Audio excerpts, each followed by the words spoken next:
Hello everyone, welcome to my channel.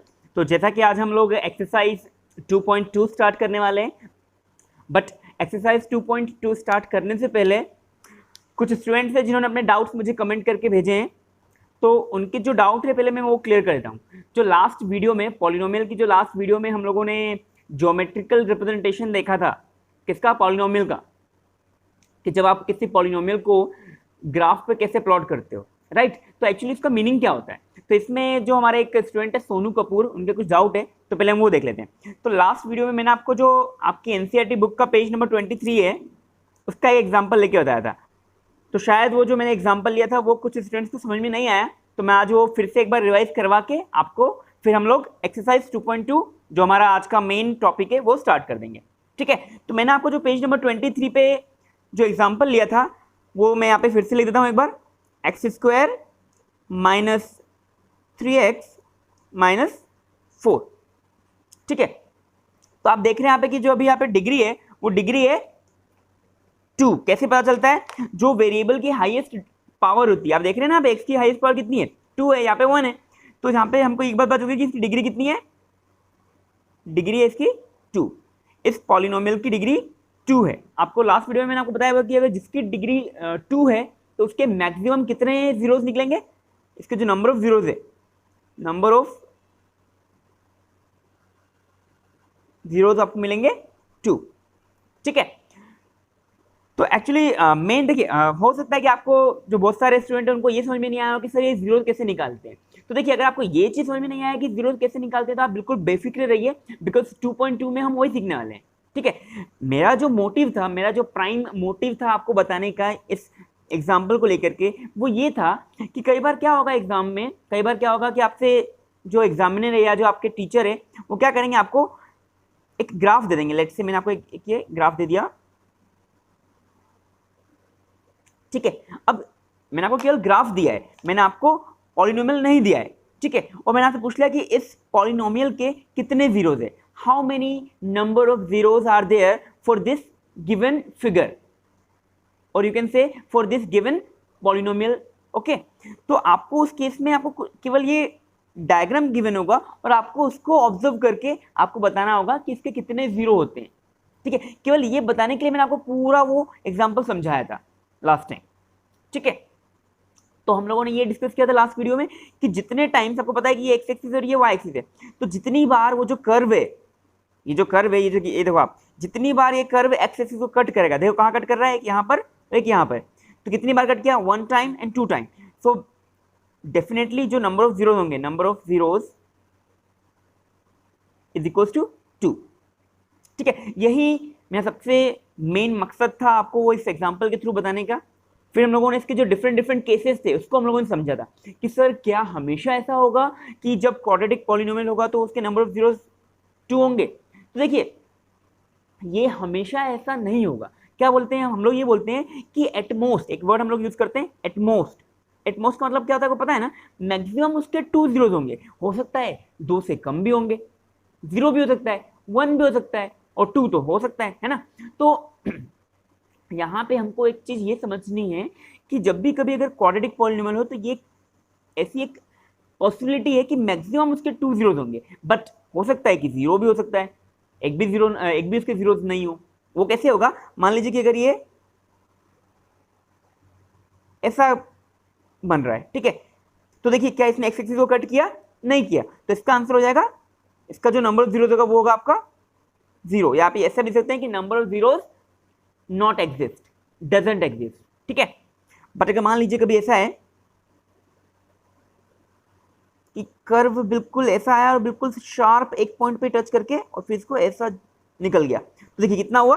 ये केवल एक पॉइंट पे टच कर रहा है ना, तो यहाँ पे हमारे नंबर ऑफ जो जीरो होंगे 1, नंबर ऑफ जीरोस 1। तो देखिए मैंने आपको तीनों केस ले लिया। इस वाले केस में नंबर ऑफ जीरोस 2 है, इस वाले केस में नंबर ऑफ जीरोस है ही नहीं। ठीक है, तो आप लिख सकते हो कि number of zeros doesn't exist या 0, और इस केस में आप देखिए केवल एक यही पॉइंट है। ठीक है, तो इसलिए इस केस में जो नंबर ऑफ जीरोस है वो कितना है? 1 है। तो ये मेरा बेसिक पर्पस था उस एग्जांपल के थ्रू आपको समझाने का कि क्वाड्रेटिक पॉलिनोमियल में कितने नंबर ऑफ जीरोस एग्जिस्ट करेंगे। So at the end of the topic we can say that if the given polynomial is a quadratic polynomial then the maximum number of zeros can be 2. Can be का मतलब हो सकते हैं कि 2 हो, but it may be possible कि एक ही हो सकता है कि 0 ही हो। तो वो आप केवल उसको देख करके, बिकॉज 2.1 में क्या किया था हम लोगों ने हमको पॉलिनोमियल गिवन नहीं था, हमको सबके डायग्राम्स गिवन थे, सबके ग्राफ गिवन थे, राइट। 2.1 को आप एक बार फिर से देखिएगा, या तो आप मेरी लास्ट वीडियो को एक बार फिर से देखिएगा तो आपको क्लियर हो जाएगा। तो हमने केवल उस ग्राफ को देख करके बता दिया कि इसके कितने नंबर ऑफ जीरोज होंगे, सही बात है ना। तो ये मेरा मकसद था आपको केवल बताने का, ठीक है। अगर आपको प्रोसेस समझ में नहीं है कि जीरोज कैसे निकालते हैं तो प्लीज मैं आपसे फिर से रिक्वेस्ट कर रहा हूँ, डोंट वरी, वो हम लोग अभी 2.2 में कवर कर लेंगे। तो आई होप सोनू आपका ये डाउट क्लियर हो गया होगा। तो हम आज के टॉपिक पे आगे बढ़ते हैं। हमारा आज का जो मेन टॉपिक है वो हमको स्टार्ट करना है एक्सरसाइज 2.2, ओके।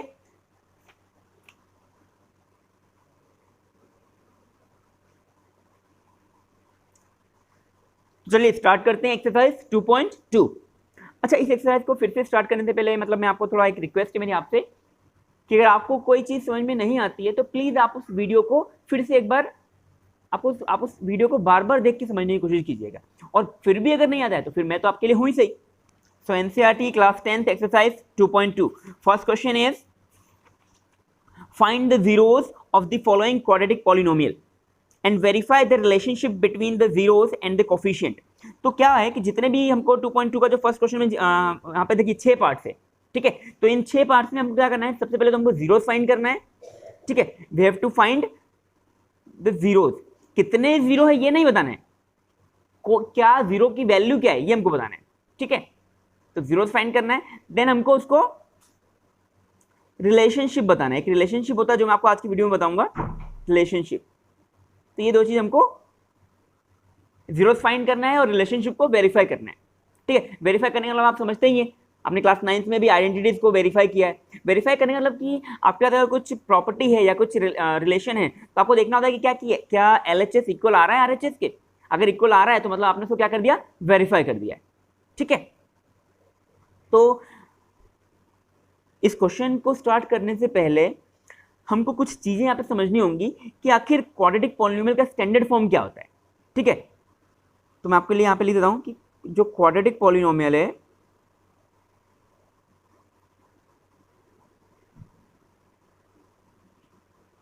जो उसका स्टैंडर्ड फॉर्म होता है वो आपको होता है ax² + bx + c, ठीक है। और क्यूबिक का भी मैं आपको यहाँ पे लिख देता हूँ क्योंकि आगे हमको जरूरत पड़ेगी। क्यूबिक पॉलिनोमियल का जो स्टैंडर्ड फॉर्म होता है वो होता है आपका ax³ + bx² + cx + d।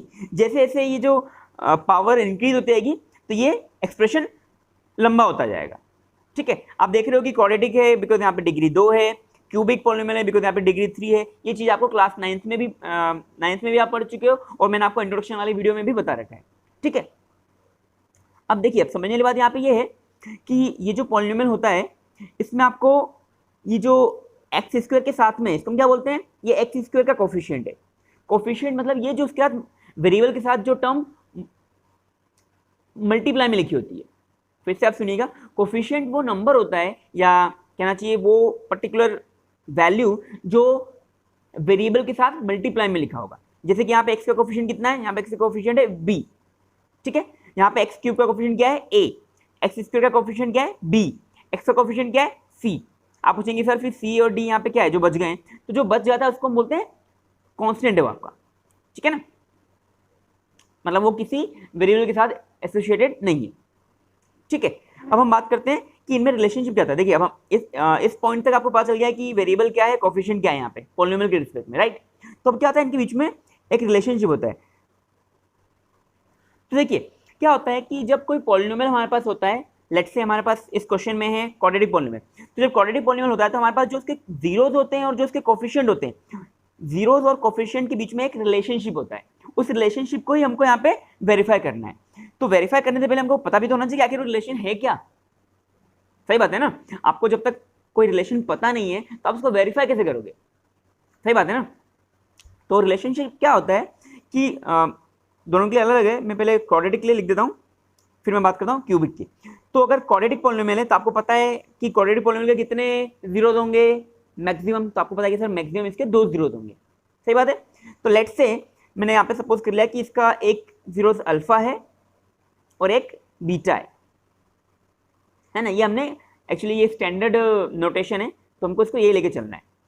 तो ये अल्फा बीटा आपको पता है ग्रीक लेटर्स होते हैं, तो यहाँ पे जो इसके 2 जीरोज होंगे उसमें से एक को मैंने एज्यूम कर लिया है अल्फा और एक को एज्यूम कर लिया है बीटा। तो क्या होता है कि एक रिलेशन होता है alpha plus beta is equals to minus b upon a, okay. और जो दूसरा होता है आपका वो होता है, एक रिलेशन तो ये हो गया, दूसरा रिलेशन आपका alpha into beta is equals to c upon ए।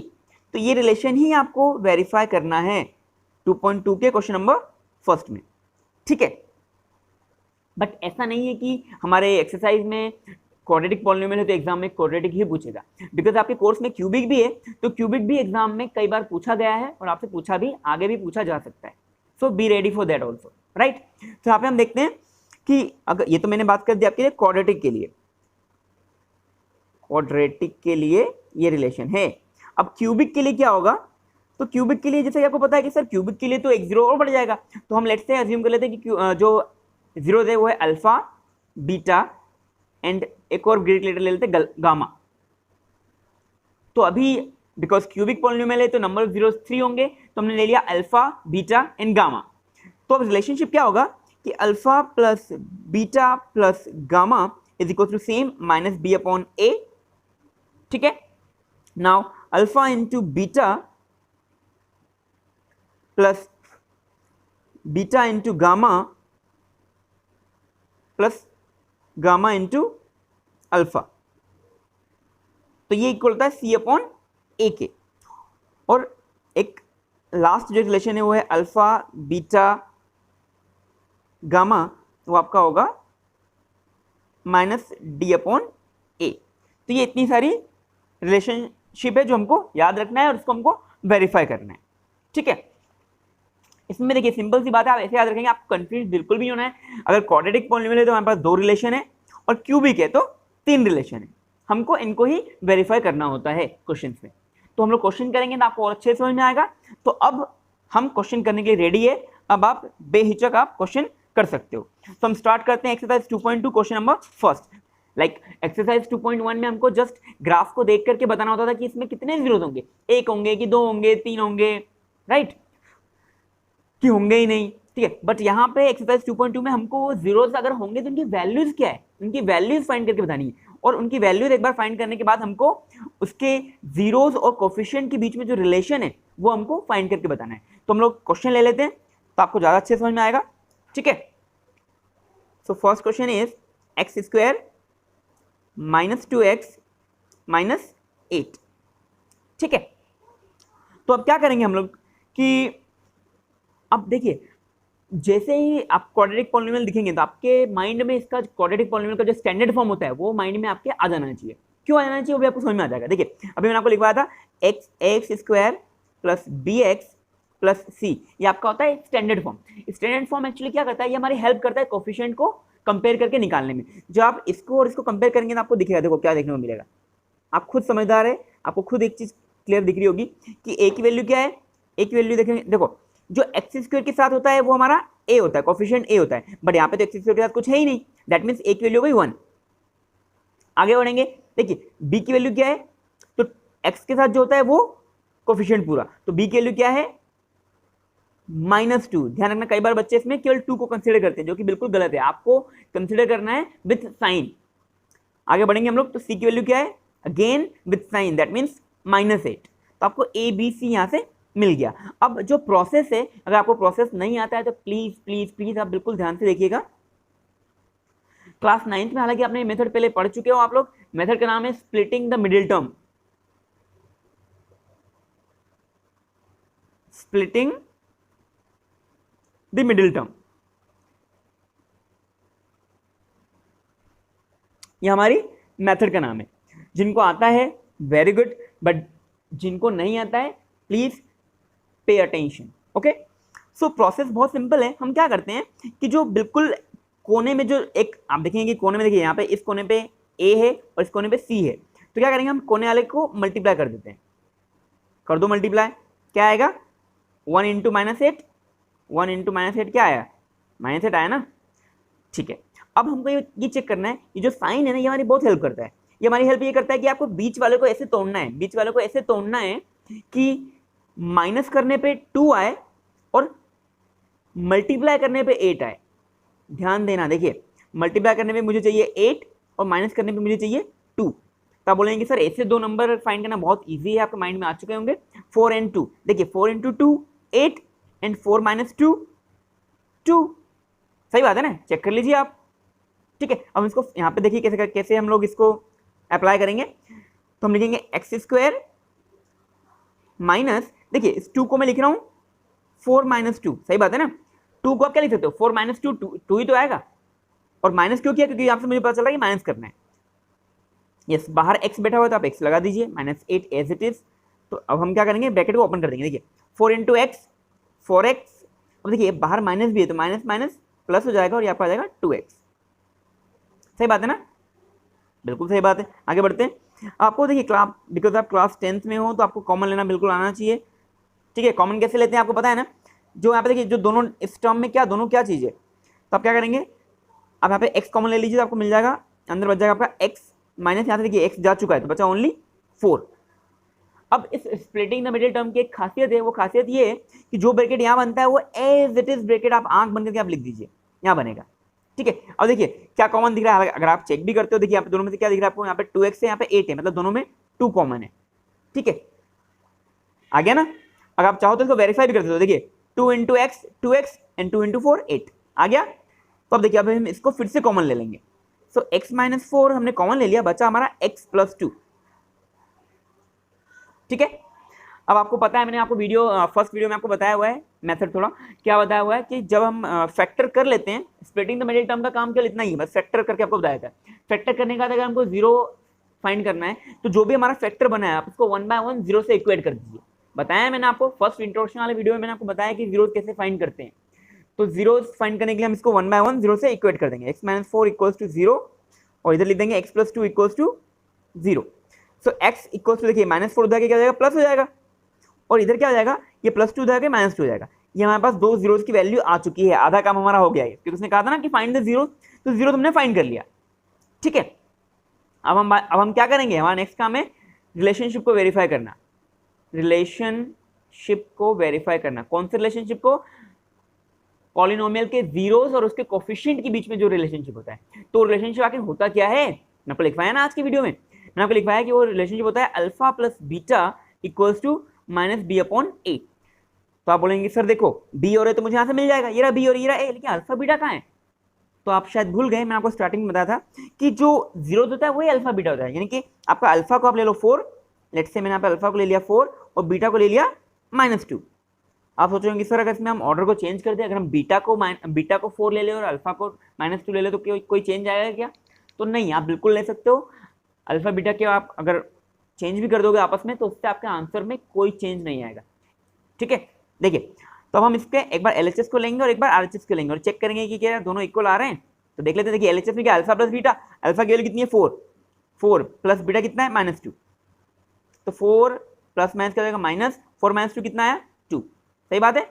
अब चेक करते हैं कि RHS भी यही आ रहा है, RHS हमारा -b अपॉन है, तो -b के लिए कितना है ऑलरेडी माइनस में अपॉन a कितना है 1, तो माइनस इंटू माइनस प्लस हो गया और 2/1 दैट मीन्स 2। यस, देखिए दोनों इक्वल आ गए कि नहीं आ गए, देखिए दोनों इक्वल आ गए। अब चेक करते हैं कि जो दूसरा वाला रिलेशन था alpha into beta equals to c/a, तो चेक कर लेते हैं कि ये वाला रिलेशन भी सही है या नहीं है। तो alpha into beta, alpha is what 4 and beta is what -2, तो 4 इंटू -2 क्या हो जाएगा -8। और इधर देख लेते हैं क्या ये भी इक्वल आ रहा है कि नहीं आ रहा, हमेशा इक्वल आना चाहिए, अगर इक्वल नहीं आ रहा है दैट मीन्स आपने कुछ गलती की है।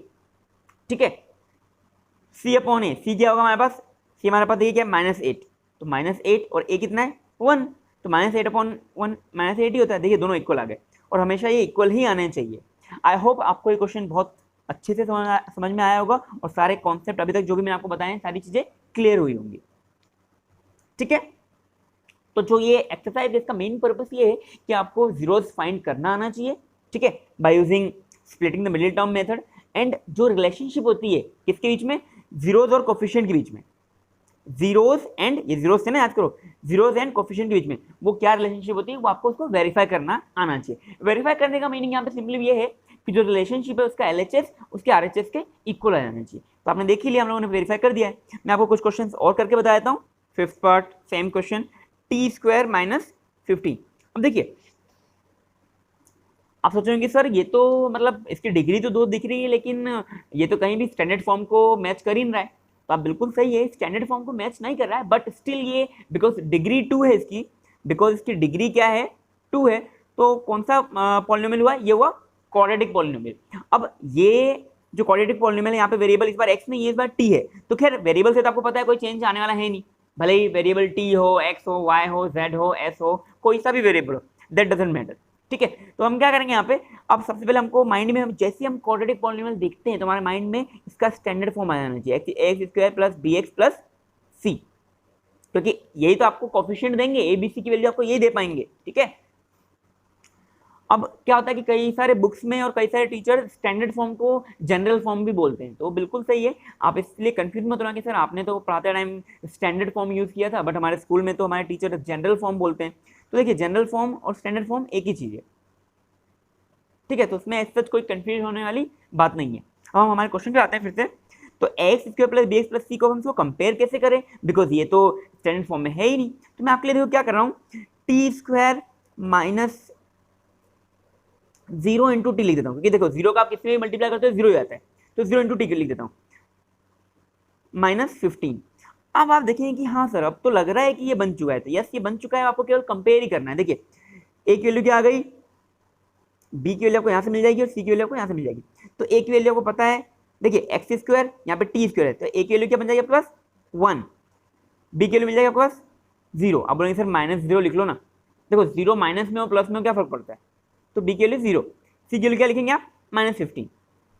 ठीक है, ये तो ये काम हम लोगों ने कर लिया। अब यहाँ पे एक दिक्कत ये आएगी कि आप बोलोगे कि sir splitting the middle term इसमें कैसे लगा, बिकॉज इसमें तो मिडिल टर्म ही नहीं, तो हम इसको स्प्लिट कैसे करें। तो यहाँ पे मैं आपको एक्चुअली बता दूं कि यहाँ पे अगर स्प्लिटिंग द मिडिल टर्म लगाने के लिए आपके पास मिडिल टर्म नहीं है, तो आप कोई दिक्कत की बात ही नहीं, तो और अच्छा है आपके लिए। क्यों, क्योंकि आपका काम बहुत आसान हो गया। आपको क्या करना है कि आप इसको डायरेक्ट ही 0 के इक्वल रख देना है, जो आपका पॉलिनोमियल है इसको आप डायरेक्ट ही 0 के इक्वल रख दीजिए। तो आप क्या करेंगे, इसको आप रख दीजिए 0 के इक्वल, तो ये नेगेटिव हो जाके क्या हो जाएगा, पॉजिटिव हो जाएगा। आपको पता है कि स्क्वायर हटता है तो क्या आता है, अंडर रूट आ जाता है। ठीक है, और अंडर रूट के अंदर एक्चुअली अंडर रूट की खासियत ये होती है कि जब भी अंडर रूट से लगता है तो हमारी जो वैल्यू निकलती है वो प्लस माइनस में निकलती है, तो हम इसको लिख सकते हैं प्लस माइनस। ये चीज़ अगर आपको समझ में नहीं आती मैं एक बार एक्सप्लेन कर देता हूँ। देखिए क्या होता है कि आपको पता है कि अगर मैं 4 अंडर रूट 4 है तो इसका आंसर आप बोलेंगे सर 2 होगा, तो बिल्कुल सही है, लेकिन इसका एक और आंसर है वो है -2। सही बात है ना। तो जब भी कोई वैल्यू अंडर रूट के अंदर से बाहर निकलती है तो दो आंसर निकलते हैं, +2 एंड -2। ठीक, कोई सी वैल्यू, तो यहाँ पे आप प्लस माइनस आंसर लिखेंगे, तो आपका यहाँ पे 2 जीरो फिर से मिल गए हमको। एक की value alpha is +15 plus √15 sorry, and beta is -√15। अब हमको जो रिलेशनशिप है वो वेरीफाई करना है, तो हम वेरीफाई कर लेते हैं। तो रिलेशनशिप क्या है हमारा, alpha plus beta equals to -b/a।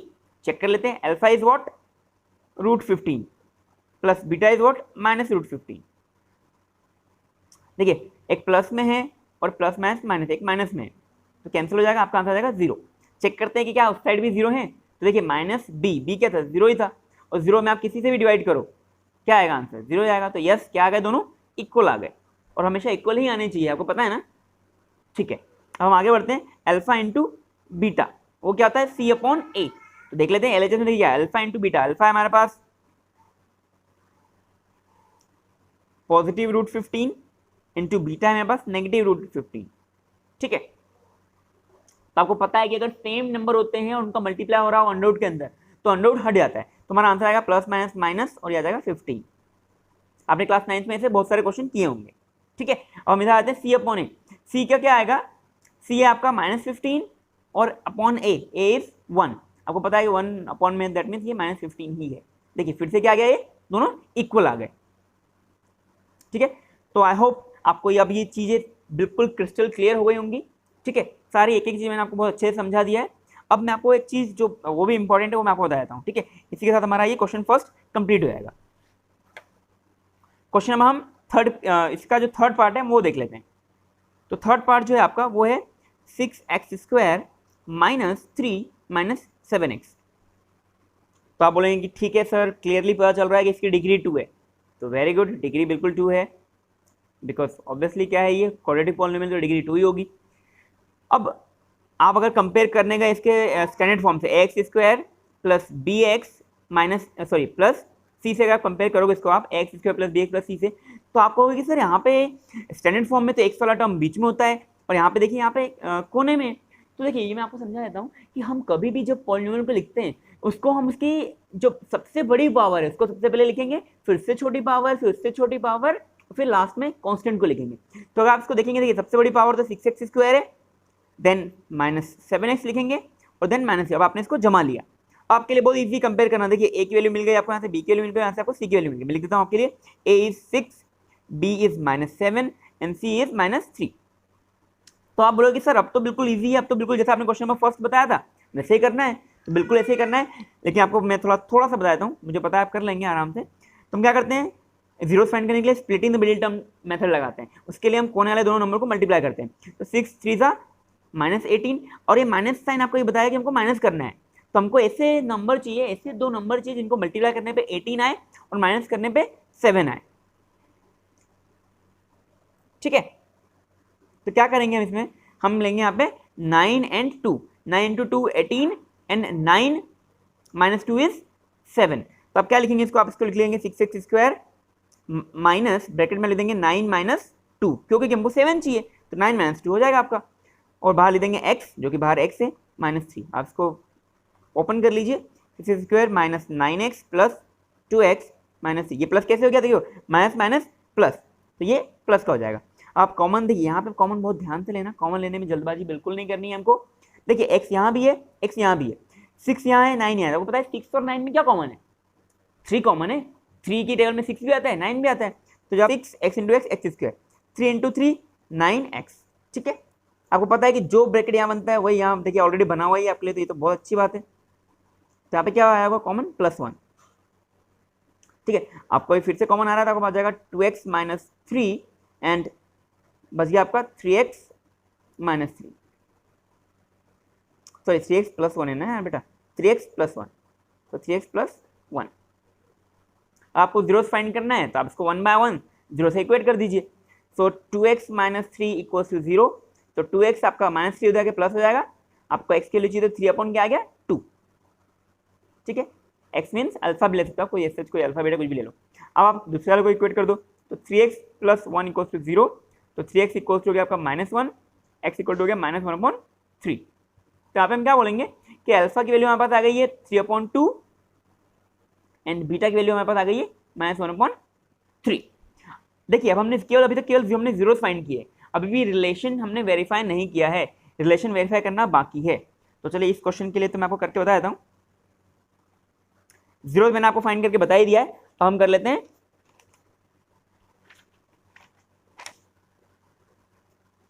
Relationship verify कर लेते हैं। तो रिलेशनशिप क्या कहता है हमको रिलेशनशिप कहता है कि alpha plus beta equals to -b/a, है ना। हम लोगों ने कितने ही क्वेश्चन अभी हम लोगों ने कर लिए हैं, ठीक है। तब तो आपको पता चल जाएगा अल्फा प्लस बीटा। तो देखिए अल्फा क्या है हमारे पास, अल्फा है 3/2 प्लस बीटा कितना है -1/3। सॉल्व कर लेते हैं, प्लस माइनस माइनस। अब देखिए अब तो देखिए बिल्कुल छोटी क्लास वाले क्वेश्चन बन गए, फ्रैक्शन के आपको प्लस माइनस करना है। आप चाहो तो इसमें क्रॉस मल्टीप्लाई भी कर सकते हो, चाहो तो एलसीएम भी ले सकते हो, जो आपको सूटेबल लगता है, जिसमें आपकी प्रैक्टिस अच्छी है आप वो कर लीजिए। मैं यहाँ पे क्रॉस मल्टीप्लाई के थ्रू कर देता हूँ।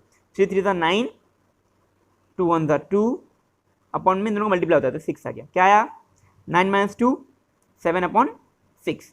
तो अब उस तरफ यानी कि आरएचएस साइड भी ये आना चाहिए, चेक करते हैं। चलिए -b/a, तो -b, b कितना है, b पे देखिए b कितना है, b था हमारा -7, तो आपका आ जाएगा -7 अपॉन a कितना है, a हमारे पास 6। देखिए तो डायरेक्ट ही दिख गया हमको, माइनस माइनस बन गया प्लस, क्या हो गया दोनों इक्वल आ गया आपके, सही बात है। अब जो दूसरा रिलेशनशिप था वो भी देख लेते हैं, alpha into beta, alpha into beta equal to c/a। Alpha की वैल्यू क्या है 3/2 इंटू बीटा, बीटा है मेरे पास -1/3। तो आप देखेंगे कि यहाँ पे 3 1 3 इंटू 1 3 आ जाएगा -3 एंड 3 टू द 6 ये आया। अब हम चेक करते हैं RHS में, RHS में ये C अपॉन है, C क्या है, C है मेरे पास -3 और A कितना है, A है 6। तो देख सकते हैं आप, देखिए कितने आसानी से ये हमने वेरीफाई कर दिया, दोनों इक्वल आ गए ना इक्वल। तो उम्मीद करता हूँ कि आपको आज का वीडियो लेक्चर पूरा अच्छे से समझ में आया होगा कि कैसे हम लोग क्वाड्रेटिक पॉलिनोमियल में जीरोस फाइंड करते हैं और कैसे हम लोग उनके जीरोस और कोफिशिएंट के बीच में रिलेशनशिप को वेरीफाई करते हैं। ठीक है, मैं रिक्वेस्ट करूँगा आपसे कि आप जो रिमेनिंग क्वेश्चन है आप वो खुद से करने की कोशिश कीजिए। 6 क्वेश्चन में तो मैंने आपको 3 तो करवा ही दिए, बाकी जो बचे हुए क्वेश्चन है आप वो खुद से करने की कोशिश कीजिए।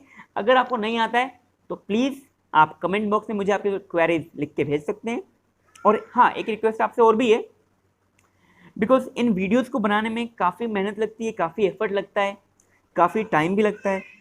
सो अगर आपको लगता है कि ये वीडियो वर्थ शेयरिंग है ना, जैसे इस वीडियो के थ्रू आपको हेल्प मिली है, आपके फ्रेंड्स को भी अगर इसका बेनिफिट मिले तो प्लीज़ आप इस वीडियो को अपने फ्रेंड्स के साथ, अपने क्लासमेट के साथ शेयर जरूर कीजिएगा, वीडियो को लाइक कीजिएगा। आज के लिए बस इतना ही। Thank you so much, have a good day.